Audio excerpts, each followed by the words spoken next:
Hello friends, welcome to Smile Talk paramedical channel.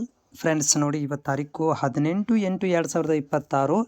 ಇವತ್ತಿನ KCET ಮತ್ತು ನೀಟನ ಒಂದು ಕೌನ್ಸ್ಲಿಂಗ್ ಪ್ರಕ್ರಿಯೆ ತುಂಬ ಜೋರ ನಡೀತಿರುವಂಥದ್ದು ಮತ್ತು ಅದರ ಜೊತೆಗೆ ಮೋಕ್ ರಿಸಲ್ಟು ಕೂಡ ಬಂದಿರುವಂಥದ್ದು. ಈ ಮೋಕ್ ರಿಸಲ್ಟ್ ಬಂದ ಮೇಲೆ ನಿಮ್ಗಳಿಗೆ ಏನಾದರೂ ಕಾಲೇಜ್ ಇಷ್ಟ ಇರಲಿಲ್ಲ ಅಥವಾ ನಿಮ್ಗಳಿಗೆ ಸೀಟ್ ಸಿಕ್ಕಿಲ್ಲಪ್ಪ ಅಂತಂದರೆ ಕಾಲೇಜ್ಗಳನ್ನು ಸೇರಿಸಲಿಕ್ಕೆ, ರೀಅರೇಂಜ್ಮೆಂಟು, ಡಿಲೀಟ್ ಮಾಡಲಿಕ್ಕೆ ಆಪ್ಷನ್ಗಳನ್ನು ಲಿಂಕನ್ನು ಕೂಡ ಕೊಟ್ಟಿರುವಂಥದ್ದು.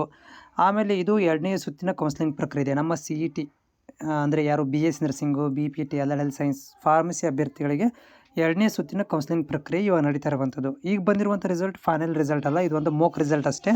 ನಿಮ್ಗೆ ಈ ಕಾಲೇಜು ನಿಮ್ಗೆ ಇಷ್ಟ ಆಗಿರಲಿಲ್ಲ ಅಂತಂದರೆ ಇದನ್ನು ನೀವು ರಿಮೂವ್ ಮಾಡ್ಬೋದು, ಡಿಲೀಟ್ ಕೂಡ ಮಾಡ್ಬೋದು. ಆಮೇಲೆ ನಿಮ್ಮ ಕಾಲೇಜ್ ಇಷ್ಟ ಆಗಿತ್ತು ಅಂದರೂ ಕೂಡ ಇದನ್ನು ರಿಸರ್ವ್ ಮಾಡೋಕ್ಕೆ ಬರೋಂಗಿಲ್ಲ, ಇದ್ರ ಮೇಲೆ ಅಡ್ಮಿಷನ್ ಆಗಲಿಕ್ಕೆ ಬರೋದಿಲ್ಲ. ಯಾಕಂದರೆ ಫೈನಲ್ ರಿಸಲ್ಟ್ ಇನ್ನೂ ಬರೋದು ಬಾಕಿ ಇದೆ. ಬಟ್ ಸೀಟ್ ಸಿಕ್ಕಿಲ್ಲ ಅಂದರೆ ನೀವು ಕಾಲೇಜ್ಗಳನ್ನು ಸೇರಿಸ್ಬೋದು. ಇನ್ನೂ ಸ್ವಲ್ಪ ಕಾಲೇಜ್ಗಳನ್ನು ಸೇರಿಸಿ ಸೆಕೆಂಡ್ ರೌಂಡದ್ದು ಫೈನಲ್ ರಿಸಲ್ಟ್ ಬರೋ ತನಕ ಕಾಯಬೇಕಾಗುತ್ತೆ. ಆಪ್ಷನ್ ಎಂಟ್ರಿ ಮಾಡಲಿಕ್ಕೆ ಈಗ ಲಿಂಕನ್ನು ಕೂಡ ಕೊಟ್ಟಿದ್ದಾರೆ.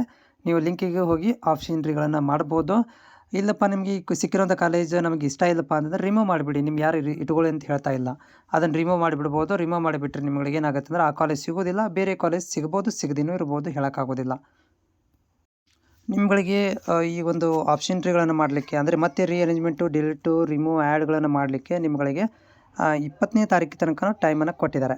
ಈಗ 20ನೇ ತಾರೀಕು, ಇವತ್ತು ತಾರೀಕು 18, 19, 20 ಬೆಳಗ್ಗೆ, 20ನೇ ತಾರೀಕಿಗೆ ಬೆಳಗ್ಗೆ ಕ್ಲೋಸ್ ಆಗುತ್ತೆ ಎಡಿಟ್ ಮಾಡುವಂಥ ಆಪ್ಷನ್ಗಳು. ಸೊ ಅದಕ್ಕೆ ನಿಮ್ಮಲ್ಲಿ ಏನಾದರೂ ಒಂದು ಡೌಟ್ಗಳು ಮತ್ತು ಏನಾದರೂ ಅಂದರೆ ಬದಲಾವಣೆ ಮಾಡಬೇಕಂತ ಬಯಸಿದರೆ ಇನ್ನೂ ಟೈಮ್ ಇದೆ.